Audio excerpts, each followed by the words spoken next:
Bismillahirrahmanirrahim. Assalamualaikum warahmatullahi wabarakatuh.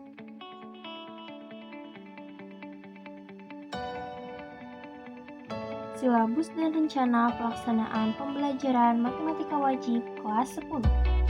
Untuk memenuhi tugas mata kuliah pelaksanaan pembelajaran matematika dengan dosen pengampu Ibu Anastiani, MPD, disusun oleh kelompok 2.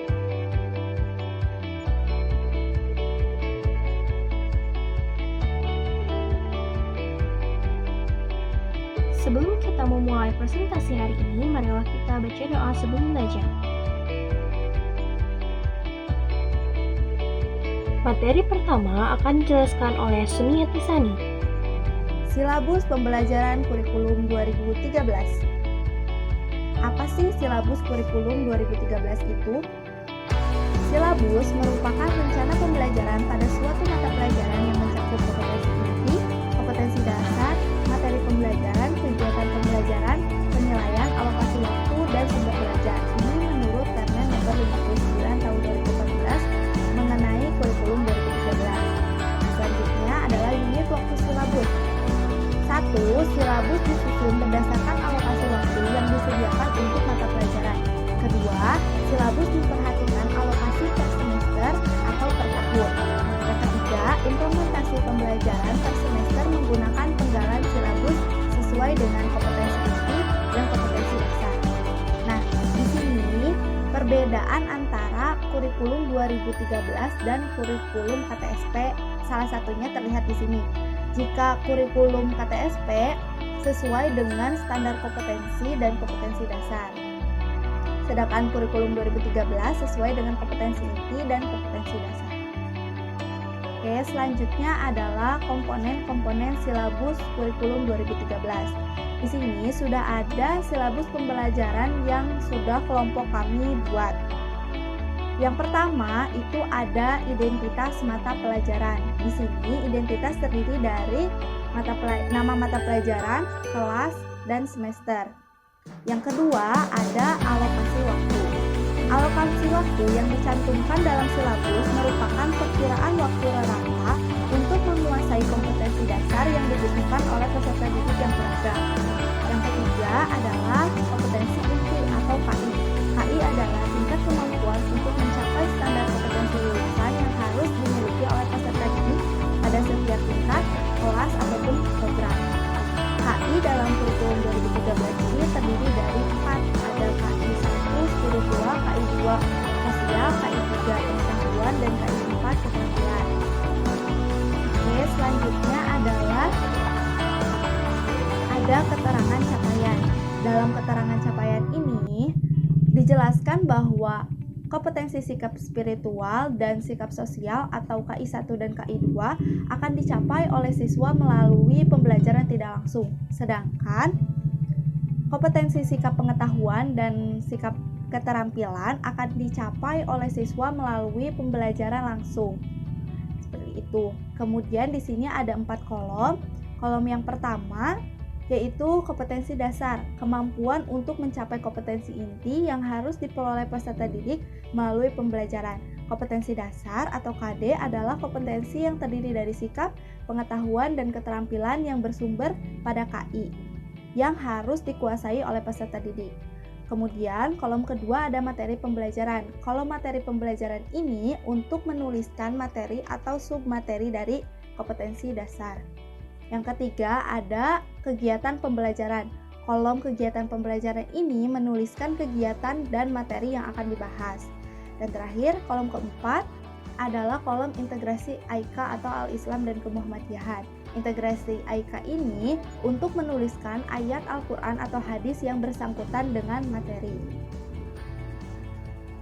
Ini adalah kelanjutan silabus pembelajaran yang kelompok kami buat. Selanjutnya adalah masih sama silabus, namun kelompok kami memilih materi mengenai trigonometri dan memakai Quran Surat Yunus ayat 5 sebagai integrasi AIKA dalam materi trigonometri.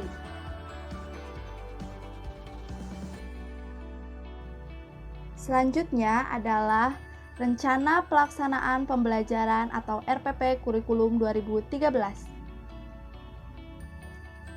Di sini ada hakikat dan komponen Rencana Pelaksanaan Pembelajaran atau RPP.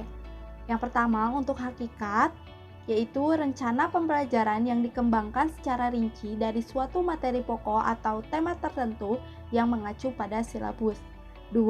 Pengembangan RPP dapat dilakukan pada setiap awal semester atau tahun ajaran. Ketiga, pengembangan dapat dilakukan secara mandiri atau berkelompok. Selanjutnya, komponen RPP Kurikulum 2013. Yang pertama, ada data sekolah, mata pelajaran, dan kelas atau semester. Yang kedua, materi pokok. Yang ketiga, alokasi waktu. Yang keempat, kompetensi inti, kompetensi dasar, dan indikator pencapaian kompetensi atau IPK. Yang kelima, ada tujuan pembelajaran. Yang keenam, materi pembelajaran. Yang ketujuh, metode pembelajaran. Yang kedelapan, media, alat, dan sumber belajar. Yang kesembilan, langkah-langkah kegiatan pembelajaran. Dan 10, penilaian. Selanjutnya adalah sistematika penyusunan RPP sesuai Permendikbud nomor 81A tahun 2013. Yang pertama, itu ada identitas. Identitas ini terdiri dari nama satuan pendidikan, mata pelajaran, kelas atau semester, materi pokok, dan alokasi waktu. Yang kedua, ada kompetensi inti. Yang ketiga, kompetensi dasar, KD, dan indikator pencapaian kompetensi atau IPK. Yang keempat, ada tujuan pembelajaran. Yang kelima, ada materi pembelajaran. Ini merupakan rincian dari materi pokok. Yang keenam, ada metode pembelajaran. Ini rincian dari kegiatan pembelajaran. Dan yang ketujuh, ada media, alat, dan sumber belajar. Yang kedelapan, langkah-langkah kegiatan pembelajaran. Jika dalam satu RPP terdiri dari lebih dari satu pertemuan, maka disusun seperti ini. Misal, satu pertemuan ke satu, itu ada pendahuluan atau kegiatan awal, ditentukan berapa menitnya, kemudian ada kegiatan inti, ditentukan juga alokasi waktunya. Yang ketiga, C, penutup, ditentukan juga alokasi waktunya. Begitupun pertemuan kedua dan seterusnya. Selanjutnya, yang terakhir ada penilaian. Dalam penilaian ini ada rincian: 1. Jenis atau teknik penilaian. 2. Bentuk instrumen dan instrumen. Yang ketiga, pedoman penskoran. Selanjutnya adalah rencana pelaksanaan pembelajaran atau RPP Kurikulum 2013 yang sudah kelompok 2 buat. Di sini ada screenshotnya. Nah, yang pertama ada identitas. Identitas ini terdiri dari satuan pendidikan. Mata pelajaran yang kami pilih adalah matematika wajib untuk kelas 10 semester genap. Kemudian kami menentukan alokasi waktunya 90 menit untuk satu pertemuan. Yang kedua ada kompetensi inti. Kompetensi inti ini kami ambil dari silabus yang sudah kami buat sebelumnya. Selanjutnya adalah kompetensi dasar dan indikator pencapaian kompetensi atau IPK. Nah, ini merupakan kolom kompetensi dasar. Kami memilih kompetensi dasar yang mengacu kepada KI keempat, yaitu KI sikap, kompetensi sikap keterampilan. Nah, KD-nya adalah menyelesaikan masalah kontekstual yang berkaitan dengan rasio trigonometri, sinus, kosinus, tangen, kosekan, sekan, dan kotangen pada segitiga siku-siku. Kemudian ini ada kolom indikator pencapaian kompetensi atau IPK. Indikator ini merupakan penanda pencapaian kompetensi dasar yang ditandai oleh perubahan perilaku yang dapat diukur yang mencakup sikap, pengetahuan, dan keterampilan. Kami menentukan ada 5 indikator yang harus dicapai oleh siswa untuk dapat memenuhi kompetensi dasar 4.3. Yang ketiga ada tujuan pembelajaran. Nah, untuk tujuan pembelajaran kami membuat 2 poin pertama ini dan ini itu mengacu kepada audiens atau peserta didik. Sedangkan poin yang ketiga dan keempat ini mengacu kepada aspek kemampuan siswa atau behavior siswa. Selanjutnya adalah metode pembelajaran. Metode pembelajaran ini terdiri dari pendekatan dan model pembelajaran. Pendekatan yang kami pilih ilmiah atau saintifik, dan model pembelajaran yang kami pilih discovery learning atau pembelajaran penemuan, dan problem based learning atau pembelajaran berbasis masalah. Selanjutnya ada materi pembelajaran. Nah, materi pembelajaran ini terdiri dari materi pembelajaran reguler, yaitu masalah kontekstual yang berkaitan dengan materi ukuran sudut dan rasio trigonometri, materi pembelajaran pengayaan, masalah kontekstual yang berkaitan dengan sudut baku dan sudut koterminal, dan menyelesaikan permasalahan kontekstual yang levelnya lebih tinggi menggunakan konsep ukuran sudut dan rasio trigonometri. Untuk materi pembelajaran remedialnya yaitu ukuran sudut dan rasio trigonometri. Terakhir ada integrasi al-Islam dan kemuhammadiyahan. Kami memilih Quran Surat Yunus ayat 5. Materi kedua akan dijelaskan oleh Arti. Silabus pembelajaran. Langkah-langkah kegiatan pembelajaran. Dalam langkah-langkah kegiatan pembelajaran terbagi menjadi 3 bagian. Yang pertama yaitu kegiatan pendahuluan. Kegiatan pendahuluan dilakukan selama 15 menit oleh guru yang bersangkutan. Yang pertama ada orientasi, yaitu melakukan doa bersama, presensi siswa, memberikan motivasi, dan mengaitkan kembali pelajaran yang telah dipelajari. Yang kedua ada aperepsi, yaitu mengaitkan materi yang akan dipelajari dengan kehidupan sehari-hari.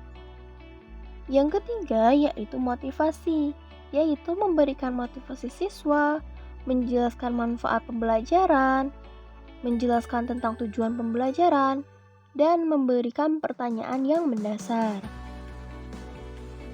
Yang keempat ada pemberian acuan, yaitu menjelaskan materi yang akan dipelajari, kompetensi inti, proses pembelajaran, dan tentang integrasi ayat Al-Quran terhadap materi yang akan dipelajari hari itu. Yang kedua yaitu kegiatan inti yang dilakukan selama 65 menit. Dalam rencana kegiatan pembelajaran, kami merencanakan untuk tahap simulation. Yang pertama yaitu menjelaskan terlebih dahulu secara singkat mengenai pengertian sudut, mengkonversi, dan menyelesaikan masalah perbandingan trigonometri pada segitiga siku-siku. Kemudian dilanjutkan dengan tahap melihat, yaitu siswa meminta mengamati penayangan gambar yang disajikan oleh guru. Kemudian dengan mengamati, siswa mengamati apa yang disajikan, dan dilanjutkan dengan mendengarkan apa yang disampaikan oleh guru. Dan yang terakhir yaitu menyimak. Siswa menyimak soal yang disajikan oleh guru. Model sintak pembelajaran selanjutnya yaitu problem statement atau identifikasi masalah, di mana guru mengajak peserta didik untuk mengidentifikasi suatu masalah yang relevan dengan bahan yang disajikan. Untuk stimulus dari masalah tersebut, dirumuskan jawaban sebagai dugaan sementara atau kita sebut dengan hipotesis. Dalam kegiatan pembelajaran ini, untuk tahap problem statement, kami menyajikan 2 soal yang akan diberikan kepada siswa. Yang ketiga yaitu ada data collection atau pengumpulan data, di mana peserta didik mengumpulkan informasi yang relevan untuk membuktikan kebenaran mengenai hipotesis atau dalam menentukan suatu konsep yang dapat diperoleh melalui membaca, mengamati, wawancara, atau melakukan uji coba sendiri. Dalam kegiatan pembelajaran ini, untuk tahap data collection, kami melakukan kegiatan mengamati serta melakukan pengumpulan informasi mengenai materi yang akan dibahas. Model sintaks selanjutnya yaitu data processing atau pengolahan data, di mana peserta didik mengolah data yang telah dikumpulkan. Pengolahan data dalam rangka mengarahkan kepada konsep yang dicipta. Dalam kegiatan pembelajaran untuk data processing atau pengolahan data, kami merencanakan dengan cara berdiskusi dalam menyelesaikan suatu permasalahan yang telah diberikan sebelumnya. Model sintak pembelajaran yang kelima yaitu verification atau pembuktian, di mana peserta didik melakukan periksaan terhadap kebenaran hipotesis terkait hasil pengelolaan data processing. Dalam kegiatan pembelajaran, kami merencanakan tahap verification atau pembuktian dengan cara siswa menyampaikan hasil diskusi kelompoknya dan dilanjutkan dengan guru menjelaskan penyelesaiannya. Dan yang terakhir yaitu penarikan kesimpulan, di mana peserta didik diajak untuk melakukan generalisasi konsep yang sudah dibuktikan untuk kondisi umum. Untuk tahap penarikan kesimpulan dalam kegiatan pembelajaran ini, kami merencanakan dengan cara guru menunjukkan bagaimana untuk menyelesaikan suatu permasalahan yang telah diberikan menggunakan bantuan Microsoft Matematis dengan cara menampilkannya di proyektor. Langkah pembelajaran yang terakhir yaitu kegiatan penutup, di mana guru menyimpulkan hasil pembelajaran, memberikan penghargaan kepada siswa yang aktif, memberikan informasi kegiatan selanjutnya, dan diakhiri dengan guru menutup proses pembelajaran dengan doa. Untuk kegiatan penutup dilakukan selama 10 menit. Selanjutnya ada penilaian pembelajaran serta pengayaan. Yang pertama adalah satu teknik pendahuluan. Teknik pendahuluan terdapat aspek-aspek yang dinilai. Yang pertama ada pengetahuan. Teknik penilaiannya dengan cara pengamatan dan diskusi. Sedangkan waktu penilaiannya yaitu selama pembelajaran dan diskusi. Yang kedua ada aspek sikap. Untuk teknik penilaiannya dengan cara tes tulis, pilihan ganda, serta tes lisan, dan yang terakhir yaitu penugasan. Untuk waktu penilaiannya yaitu penyelesaian tugas individu dan kelompok sesudah diskusi dan setelah pembelajaran selesai. Yang ketiga ada keterampilan. Untuk teknik penilaiannya yaitu dengan pengamatan, dan untuk waktunya yaitu saat mempelajari buku teks. Yang kedua ada instrumen penilaian, dan yang ketiga ada pembelajaran remedial dan pengayaan. Remedial ini diberikan kepada peserta didik yang belum mencapai KKM maupun kepada peserta didik yang sudah melampaui KKM. Remedial terdiri menjadi dua bagian, yaitu remedial karena belum mencapai KKM dan remedial karena belum mencapai kompetensi dasar. Selanjutnya ada pengayaan. Pengayaan diberikan untuk menambah wawasan peserta didik mengenai materi pembelajaran yang diberikan kepada peserta didik yang telah tuntas mencapai KKM atau mencapai kompetensi dasar. Pengayaan ini disepakati oleh guru serta peserta didik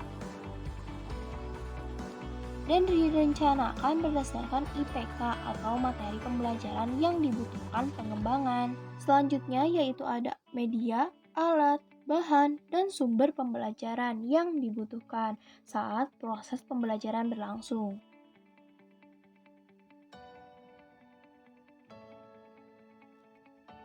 Kemudian terdapat tanda tangan kepala sekolah dan tanda tangan guru mata pelajaran.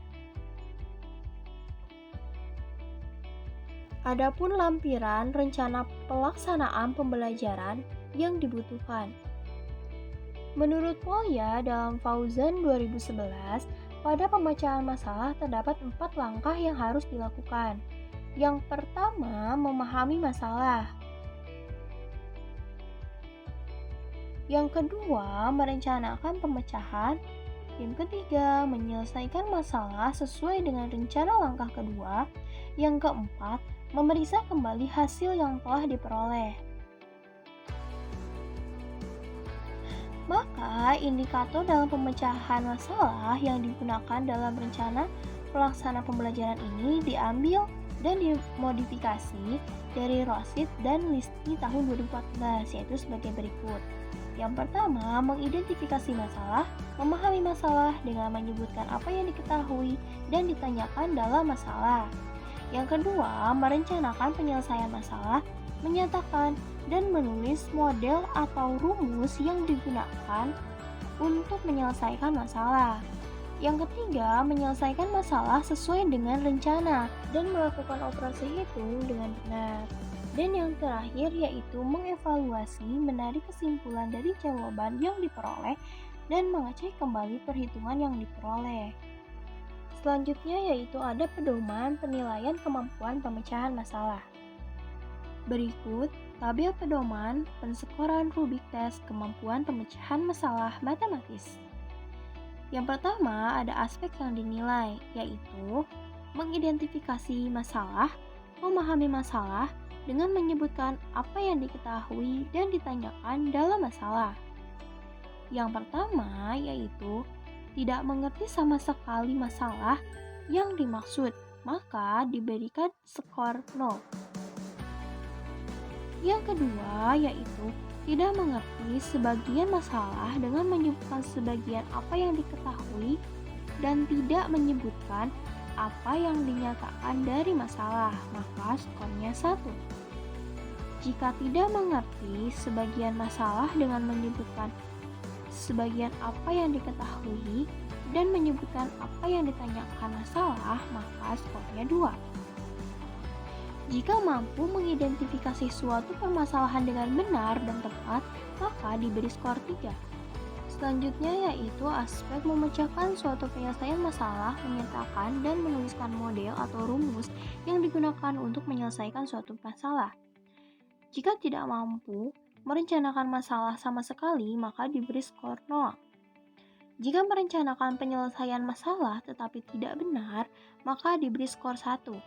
Jika merencanakan penyelesaian namun digunakan hanya sebagian saja, maka diberi skor 2. Dan yang terakhir, jika mampu merencanakan penyelesaian, maka diberi skor 3. Selanjutnya yaitu menyelesaikan masalah sesuai dengan rencana dan melakukan operasi hitung dengan benar. Jika tidak mampu menyelesaikan masalah sama sekali, maka diberi skor 0. Jika menyelesaikan masalah tidak sesuai rencana, maka diberi skor 1. Jika menyelesaikan sebagian saja, maka diberi skor 2. Menyelesaikan masalah kurang tepat diberi skor 3. Dan mampu menyelesaikan maka diberi skor 4.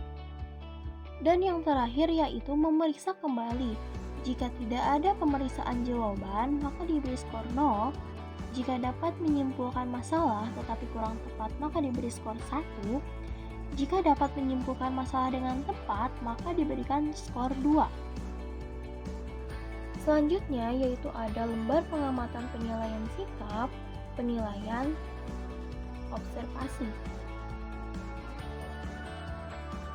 yang terdiri dari indikator aktif sikap dalam pembelajaran, indikator sikap bekerja sama dalam kegiatan kelompok, dan yang terakhir yaitu indikator sikap toleran terhadap proses pemecahan masalah yang berbeda dan kreatif.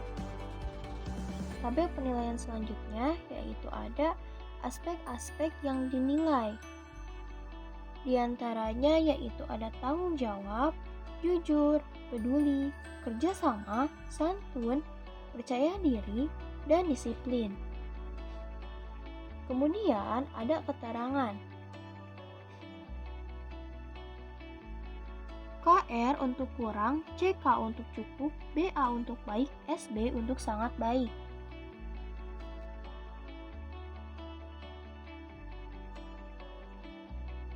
Selanjutnya yaitu ada rekapitulasi penilaian sikap observasi, yang terdiri dari aspek-aspek yang dinilai, diantaranya tanggung jawab, jujur, peduli, kerjasama, santun, percaya diri, dan disiplin. Dan keterangan.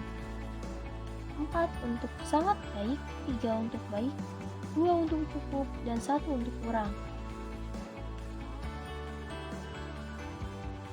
Selanjutnya yaitu ada lembar penilaian sikap observasi pada kegiatan diskusi. Di antaranya ada identitas, aspek-aspek yang dinilai yaitu kerjasama, rasa ingin tahu, santun, dan komunikatif, serta keterangan untuk angka sangat baik, 3 baik, 2 cukup, dan 1 untuk kurang.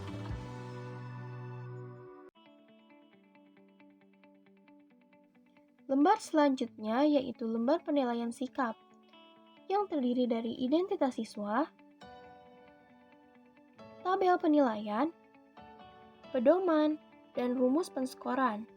Dengan rumus, skor perolehan sama dengan jumlah skor yang diperoleh dibagi dengan 24. Dengan pedoman yaitu skor 4 untuk A, 3 untuk B, 2 untuk C, dan 1 untuk D. Selanjutnya yaitu ada penilaian diri setelah peserta didik selesai belajar serta kompetensi dasar, yang terdiri dari identitas, dan yang terakhir yaitu tabel penilaian untuk belum paham dan sudah paham. Selanjutnya ada rekapitulasi penilaian peserta didik, yang terdiri dari identitas, tabel penilaian,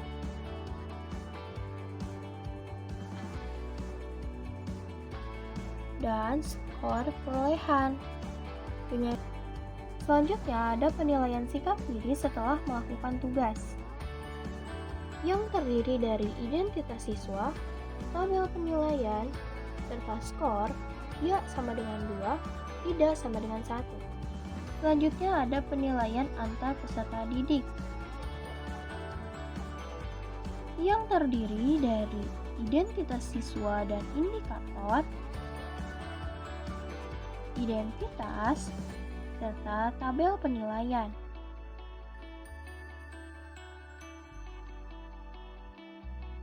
Selanjutnya ada rekapitulasi penilaian peserta didik, yang terdiri dari identitas, tabel penilaian, dan skor perolehan. Skor perolehan sama dengan jumlah skor dibagi 2 kali jumlah pertanyaan dikalikan dengan 100.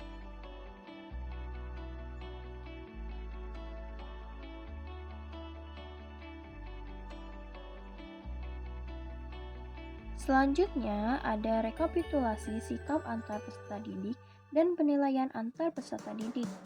Yang pertama ada identitas dan indikator, identitas serta tabel penilaian.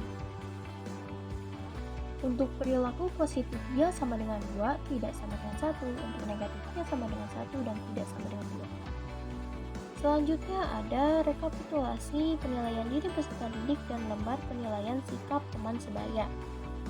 Di antaranya ada identitas, tabel penilaian, dan rumus penskoran. Skor perolehan sama dengan jumlah skor dibagi 2 kali jumlah pertanyaan dikalikan dengan 100. Dan selanjutnya ada identitas siswa serta tabel penilaian. Dan yang terakhir yaitu ada keterangan. 4 untuk tidak pernah, 3 jarang, 2 sering, dan 1 untuk selalu. Serta yang terakhir ada perolehan nilai. Nilai sama dengan total skor perolehan dibagi dengan 24 dikalikan dengan 100. Dengan kategori 86-100 sangat baik, 71-85 baik, 55-70 cukup, kurang dari 55 yaitu kurang. Materi ketiga akan dijelaskan oleh Fatira. Selanjutnya yaitu soal kemampuan pemecahan masalah. Nah, kemampuan memecahkan masalah matematika ini meliputi kemampuan memahami dalam soal, merancang model matematikanya, menyelesaikan model matematikanya, dan menafsirkan solusi yang diperolehnya. Nah, kemampuan memecahkan masalah matematika ini juga merupakan salah satu dari tujuan mata pelajaran matematika. Nah, ini merupakan soal yang berkaitan dengan kemampuan memecahkan masalah mengenai materi trigonometri. Soal cerita itu biasanya digunakan untuk mengetahui kemampuan siswa dalam pembelajaran pemecahan masalah. Soal cerita matematika ini merupakan persoalan-persoalan yang terkait dengan permasalahan di kehidupan sehari-hari yang dapat dicari penyelesaiannya yang dinyatakan dalam bentuk cerita yang perlu diterjemahkan menjadi kalimat matematika atau persamaan matematika. Bisa dilihat ya, dari ketiga soal ini ditulis dalam bentuk cerita yang dapat kita temui dalam kehidupan sehari-hari. Ini merupakan penyelesaian dari soal yang tadi dan ada ketentuannya untuk penyelesaian dalam menyelesaikan soal kemampuan memecahkan masalah. Dalam menyelesaikan soal cerita matematika, bukan sekedar memperoleh hasil yang berupa jawaban yang ditanyakan. Tapi, yang lebih penting itu siswa harus mengetahui dan memahami proses berpikir atau langkah-langkahnya untuk mendapatkan jawaban tersebut. Nah, untuk dapat menyelesaikan soal cerita dengan baik, siswa harus dapat menemukan apa yang diketahui, apa yang ditanyakan, dan operasi hitung apa yang digunakan, dan mencari alternatif lain untuk penyelesaiannya. Bisa dilihat ya, di sini dalam penyelesaian itu terdapat apa yang diketahui, apa yang ditanyakan, dan operasi hitung apa yang digunakan, serta mencari alternatif lain untuk penyelesaiannya. Di sini soal pertamanya yaitu sebuah kipas angin berputar dengan kecepatan 36 putaran per menit. Nah, nyatakan kecepatan putaran kipas angin tersebut ke dalam satuan radian per detik. Bisa kita tuliskan, yang dapat kita ketahui itu yaitu berputar dengan kecepatan 30 putaran per menit. Kemudian, kalimat berikutnya langsung apa yang akan kita cari, yaitu nyatakan kecepatan putaran kipas angin tersebut ke dalam satuan radian per detik. Jadi yang ditanyakannya kecepatan putaran kipas angin tersebut ke dalam satuan radian per detik. Nah, langkah selanjutnya, operasi hitung apa sih yang digunakan dan mencari alternatif lain untuk penyelesaiannya. Nah, di sini sudah tercantum operasi hitung yang digunakannya dan kemudian dicari alternatif lain dalam penyelesaiannya. Di sini soal pilihan ganda dengan kemampuan memecahkan masalah sama seperti tadi, soalnya ditulis dalam bentuk cerita ya. Dan ini untuk penyelesaiannya sama seperti tadi, terdapat apa yang diketahui, apa yang ditanyakan, dan operasi itu yang digunakan, serta penyelesaiannya. Yang diketahuinya itu tadi kita sudah lihat ya dalam soalnya. Yang pertama, sudut yang terbagi menjadi 4 bagian itu 90 derajat, setiap sudutnya itu 90 derajat. Kemudian sudut keseluruhannya itu kan berbentuk lingkaran ya. Sudutnya itu 360 derajat. Kemudian yang ditanyakannya itu setiap potong kue 4 dibagi berapa radian. Nah, langsung kita hitung dan kemudian kita cari penyelesaiannya. Dan untuk selanjutnya itu di bawahnya, jika ingin menilai hasil dari pekerjaan siswa itu dengan cara jumlah skor yang diperoleh dibagi 20 dikalikan dengan 10.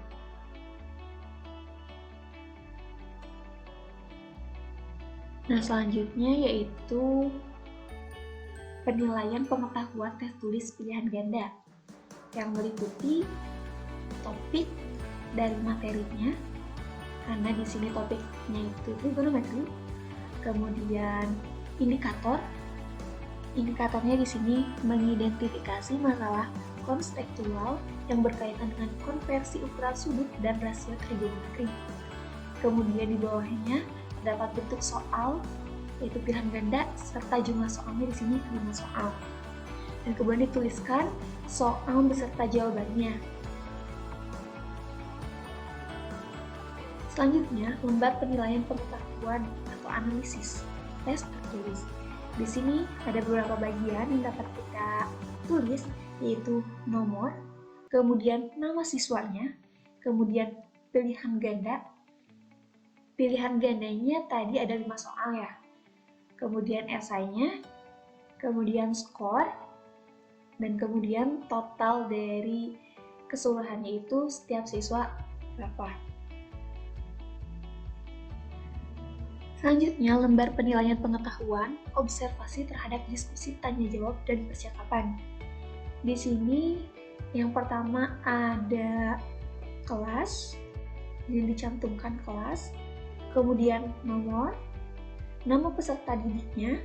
Di sini ada pernyataan, yang pertama itu pengungkapan gagasan yang orisinil. Nah, di sini ada pilihannya ya atau tidak, kemudian kebenaran konsep, ketetapan penggunaan istilah, dan lain sebagainya.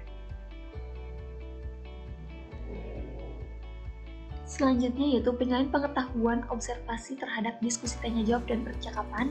Ini masih sama seperti tadi, namun di sini yang berbedanya itu jumlahnya. Ya, di sini jumlahnya. Selanjutnya yaitu lembar penilaian pengetahuan, penilaian penugasan. Di sini terdapat beberapa yang harus ditulis, itu apa yang diidentifikasinya, kemudian mengenai apa yang sedang ditugaskan, contohnya menyusun laporan hasil kerja tentang cara kerja apa, secara tertulis dengan berbagai media, kemudian indikator mengenai tugas yang dikerjakannya apa, di sini membuat laporan hasil percobaan cara kerja apa, kemudian langkah-langkah mengenai apa yang ditugaskannya, di sini langkah tugasnya itu seperti apa. Di sini terdapat rubrik penilaian, terdapat beberapa kolom ya. Yang pertama nomor, kemudian kriteria, mencakup kesesuaian dengan konsep dan prinsip bidang studi, kemudian ketetapan memilih bahan, kreativitas, ketepatan waktu pengumpulan tugas, dan kerapihan hasil. Dan jangan lupa di sini terdapat jumlah skornya. Dan ini untuk kelompoknya, sebut nama-nama kelompok. Nah, nilai yang diperoleh itu di saat kita untuk mencari nilai yang diperolehnya dari setiap kelompok ini, jumlah skor dibagi 20. Di sini terdapat keterangannya untuk penilaiannya itu dari 1 sampai 4. 1 itu kurang baik, 2 cukup baik, 3 baik, dan 4 itu sangat baik. Selanjutnya yaitu lembar penilaian keterampilan. Di sini terdapat pekerjaan yang ditugaskannya itu seperti apa. Kemudian di bawahnya ada tabel rubrik penilaian unjuk kerja. Ada 4 tingkatan ya. Kemudian kriterianya ini seperti apa. Untuk tingkat 4 ini, jawaban menunjukkan penerapan konsep mendasar yang berhubungan dengan tugas ini. Ciri-cirinya itu semua jawaban benar sesuai dengan prosedur operasi dan penerapan konsep yang berhubungan dengan tugas ini. Untuk tingkat 3 ini, jawaban menunjukkan penerapan konsep dasar yang berhubungan dengan tugas ini masih sama, namun cirinya semua jawaban benar, tetapi ada cara yang tidak sesuai atau ada satu jawaban yang salah. Untuk tingkat 2, di sini masih sama, namun ada yang berbeda ya, jawaban menunjukkan keterbatasan atau kurang memahami masalah yang berhubungan dengan tugas ini. Nah, ciri-cirinya itu ada yang benar jawabannya dan sesuai dengan prosedur, namun ada juga yang jawaban yang tidak sesuai ya, dengan permasalahan ditanyakannya seperti apa. Kemudian tingkat 1 ini, jawaban hanya menunjukkan sedikit atau sama sekali tidak ada pengetahuan bahasa Inggris yang berhubungan dengan masalah ini.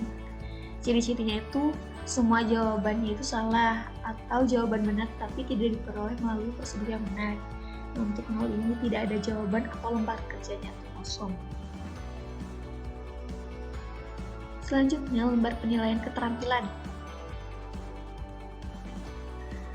Di sini terdapat kelas berapa, kemudian dalam tabel ini ada beberapa bagian, yaitu nomor, nama siswa, terus tingkatannya yang barusan ya 4, 3, 2, 1, kemudian nilai dan keterangannya.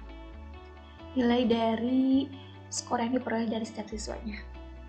Kemudian di bawahnya ada tanda tangan kepala sekolahnya.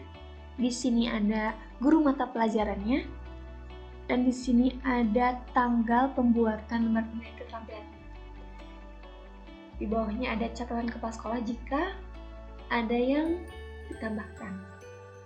Terima kasih telah menonton video ini sampai selesai. Sebelum kita mengakhiri pembelajaran hari ini, marilah kita baca doa setelah belajar.